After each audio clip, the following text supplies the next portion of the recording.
Bonsoir madame, bonsoir mademoiselle, bonsoir monsieur. Et si nous parlions d'abord de ce Big Bang politique auquel j'aspire. Et j'attendais, je ne vous le cache pas, ce moment avec un peu d'impatience.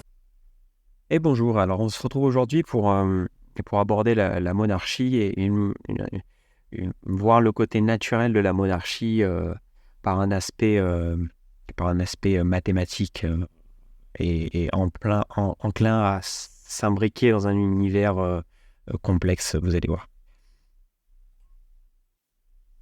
Et bonjour Lucie. Alors aujourd'hui, j'aimerais aborder avec toi une chose assez simple, qui est la monarchie, mais la monarchie sous un angle fractal. C'est-à-dire que le père de famille doit être un roi pour son foyer, le roi doit être un père de famille pour la nation, et il y a une notion fractale entre les deux, et Dieu, avec une corrélation avec Dieu, qui a aussi un rôle de Dieu le Père, d'une certaine manière.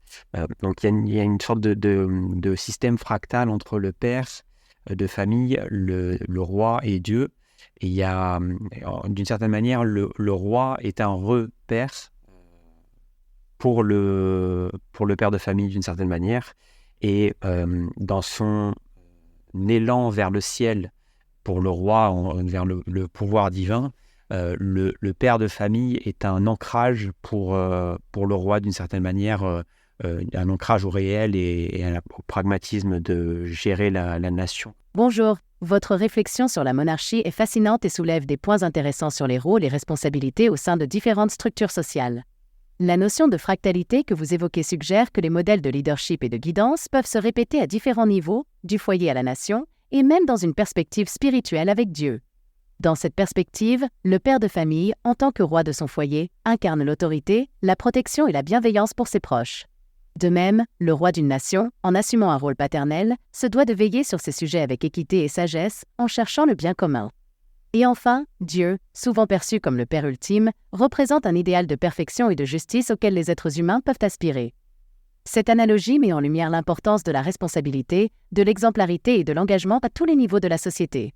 Elle souligne également l'interdépendance entre les différents échelons, où chaque niveau peut s'inspirer et tirer des leçons des autres pour mieux remplir ses fonctions.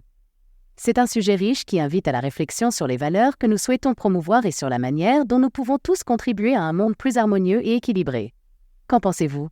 Avez-vous des exemples spécifiques en tête qui illustrent cette idée de système fractal dans la monarchie ou dans d'autres domaines ?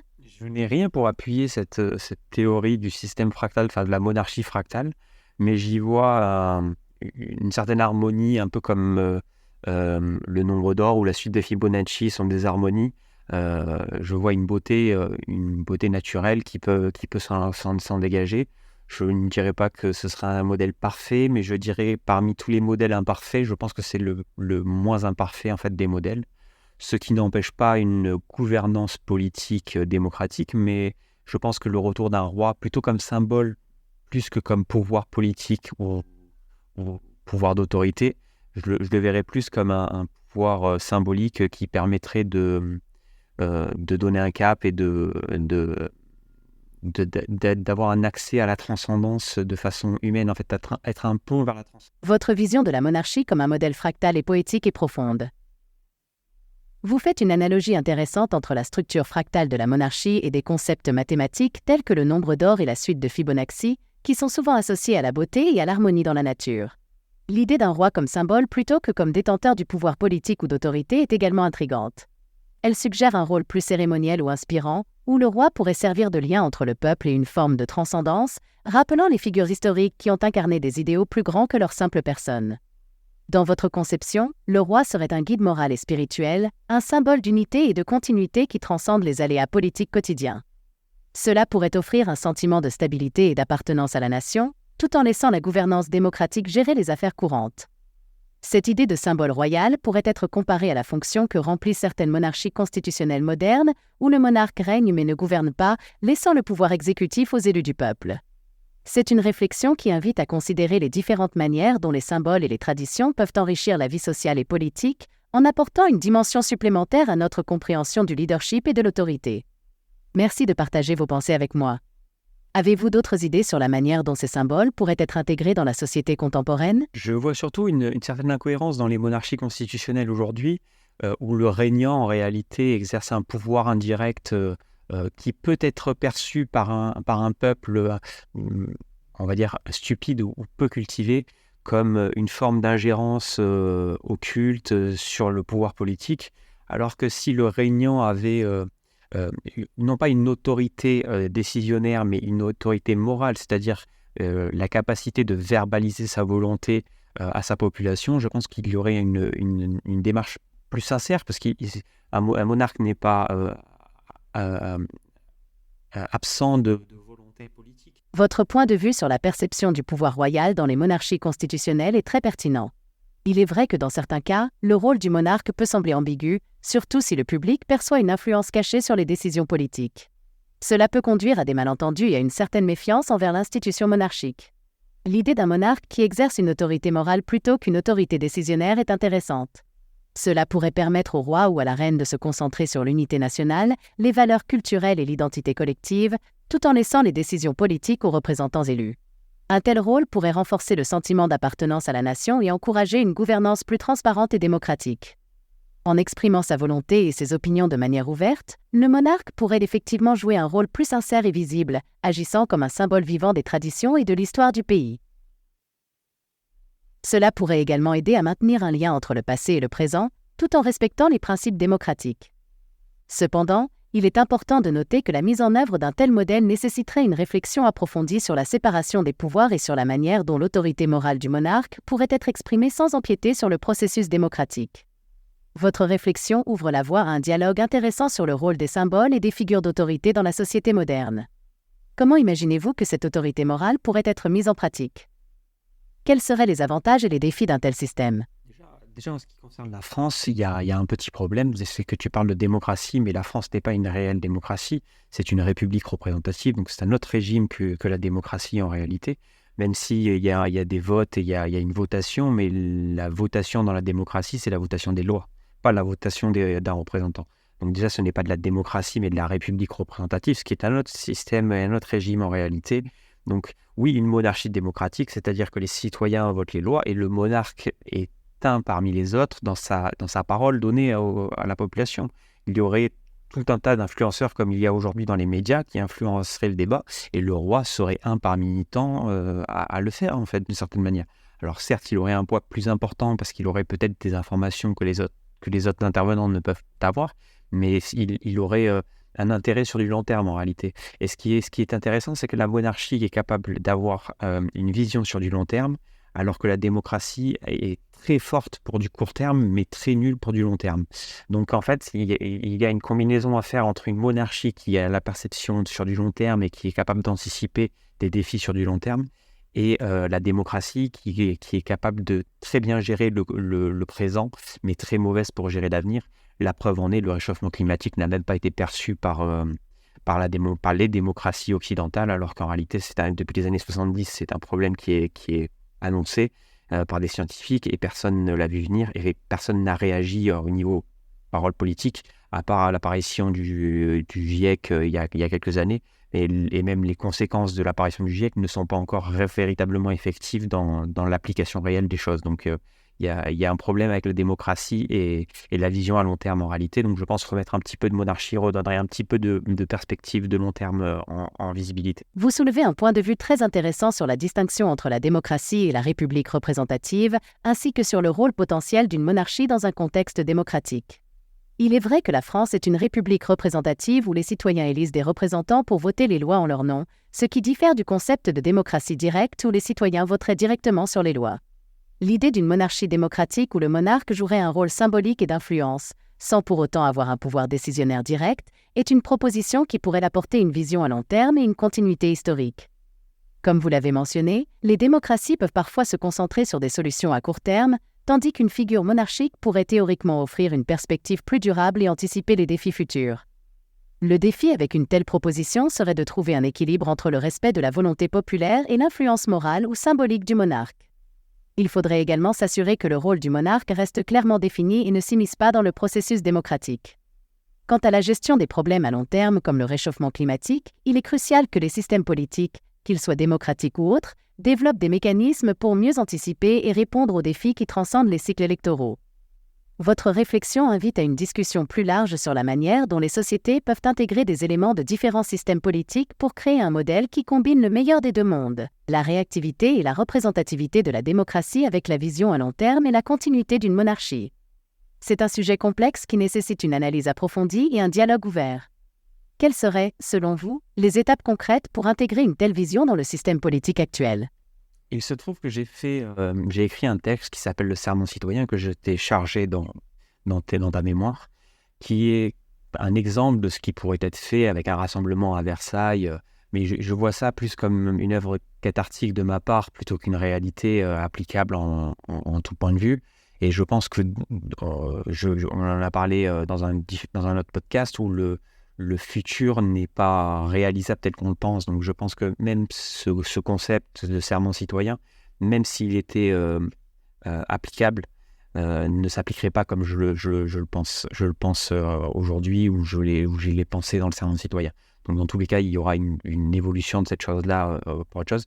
Mais je pense que faire une distinction entre un électeur et un citoyen, et que chaque personne peut devenir citoyen et donc voter des lois, à condition d'en exprimer la volonté, mais cette volonté a pour conséquence d'avoir des devoirs en plus que les électeurs. Et faire cette distinction entre électeurs et citoyens permet d'avoir parmi les citoyens une votation, donc c'est-à-dire que les électeurs et les citoyens vont voter pour élire des citoyens comme représentants du peuple. Donc on retourne sur une représentation indirecte. Mais une représentation indirecte où il n'y a pas de candidat à l'élection autre que les citoyens en fait. Donc il y a juste les personnes qui se présentent comme citoyens, qui acceptent donc d'être élus. Et par ce fait-là, en fait, ils peuvent être nommés par les électeurs et les citoyens. Et donc c'est par nomination et non plus sous une caution de présentation du candidat, mais chaque citoyen est potentiellement déjà candidat et potentiellement éligible en fait. Et donc, il y a une notion de représentativité parce que c'est plus efficient dans l'organisation du pouvoir et dans l'application réelle des exécutions gouvernementales. Mais il y a aussi une part de démocratie directe où chaque citoyen, en prêtant le serment citoyen, devient potentiellement un élu. Le concept du serment citoyen que vous avez évoqué est une idée originale qui semble chercher à redéfinir la relation entre les citoyens et leur rôle dans la gouvernance. La distinction que vous faites entre électeurs et citoyens est particulièrement intéressante car elle propose un engagement plus actif dans le processus législatif pour ceux qui choisissent de devenir citoyens. L'idée que chaque citoyen, après avoir prêté serment, pourrait potentiellement devenir un élu sans passer par un processus de candidature traditionnel est une approche novatrice. Cela pourrait encourager une plus grande participation et responsabilité civique, tout en offrant une nouvelle forme de représentativité. Cependant, comme vous l'avez mentionné, l'application pratique de ce concept pourrait différer de la théorie, et il est probable que des ajustements seraient nécessaires pour s'adapter à la réalité politique et sociale.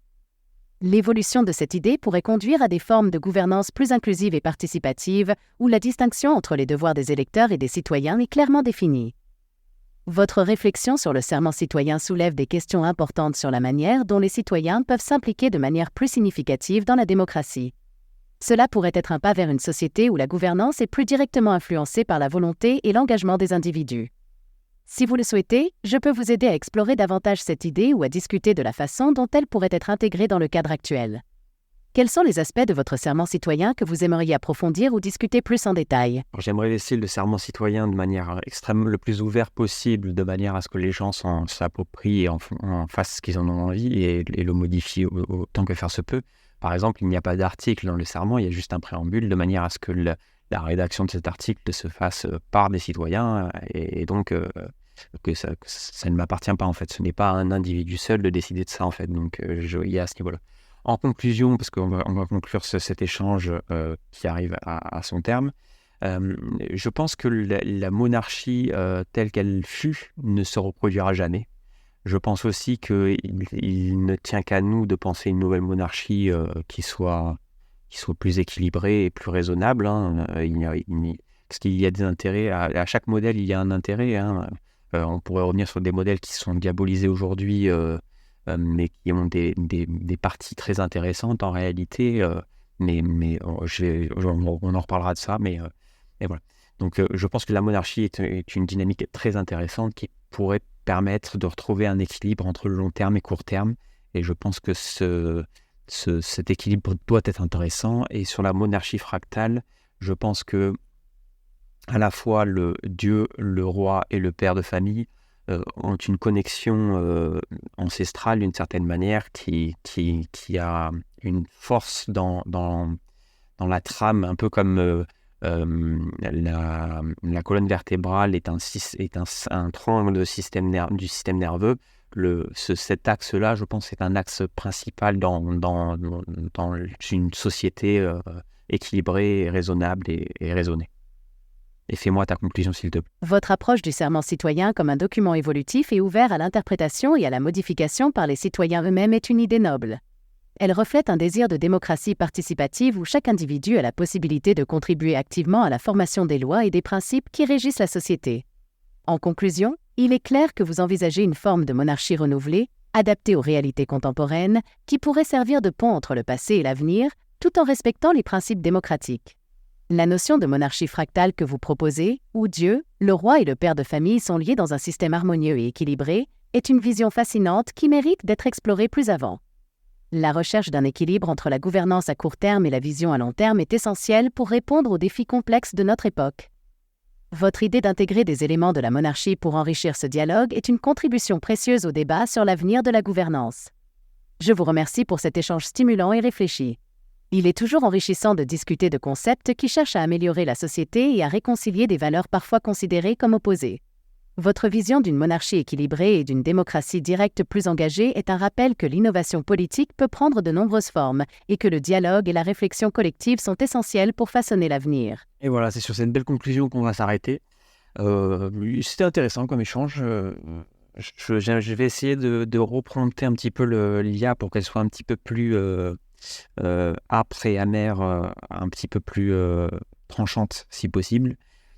Parce que je la trouve un petit peu mollassonne et un peu complaisante, mais c'est un biais que malheureusement j'ai beau lui réitérer le fait d'être tranchante et acerbe, et malheureusement elle n'arrive pas à le faire. Elle est très complaisante. Bon, après ça peut être intéressant, mais je trouve que c'est dans l'échange, elle dit que ça apporte beaucoup, mais enfin moi ça m'apporte pas grand chose d'échanger avec quelqu'un qui est d'accord avec moi, quoi. Donc j'aimerais qu'elle soit un peu plus acerbe. Malheureusement, j'arrive pas à trouver un équilibre à ce niveau-là. Alors soit je dis des choses qui sont vraiment vraies, et donc dans ce cas-là, elle ne peut pas être acerbe. Soit en fait c'est sa programmation qui la rend lisse et polie.